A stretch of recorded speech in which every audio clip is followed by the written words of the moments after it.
diligent to root out thy vices, but not to hide them.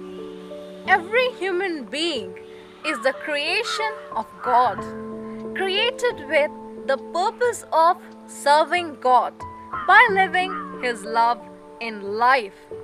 Venerable Mary Ward was such an icon gifted to the society by her family. She was blessed to be born to a family that practiced Catholic faith in the troubled times of 16th century. She learned to live a life of virtues and sacred practices.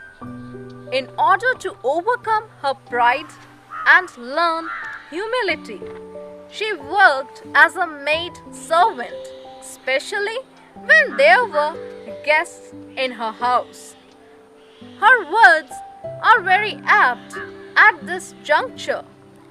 He who trusts too much to himself will often fail, for God sometimes lets the proud fall, that they may learn what they are. She learned to sacrifice her happiness in order to make others happy. She learned detachment from persons and things from her early childhood on. She said, "Let no day go by in which you do not heroically conquer yourself," and practiced this maxim in her daily life. She had the unusual strength in her to love her enemies and call them friends. For she said, "If anyone gives you trouble, meet him or her with friendly words, for so you soften both yourself and him or her."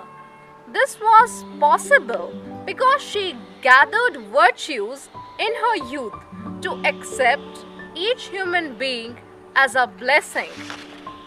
She drew strength from her communion with God to overcome the vices in her, so that God could use her as His effective instrument in the fulfillment of the mission entrusted to her.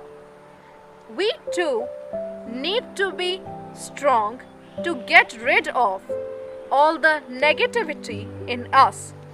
We have many opportunities in our lives where we can overcome our negative feelings and occasions of being less good with the means that are provided for our integral growth.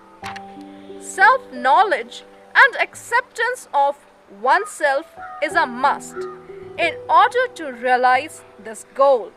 Her loving invitation to us is to gather virtues in our youth, so that the strength of those virtues will lead us ahead in life.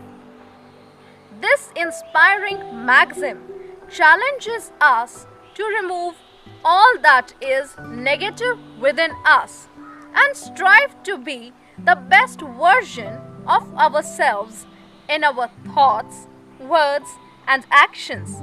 Let our thoughts be pure and noble, our words sincere and true, our actions be for the welfare of others, for the greater honor and glory of God.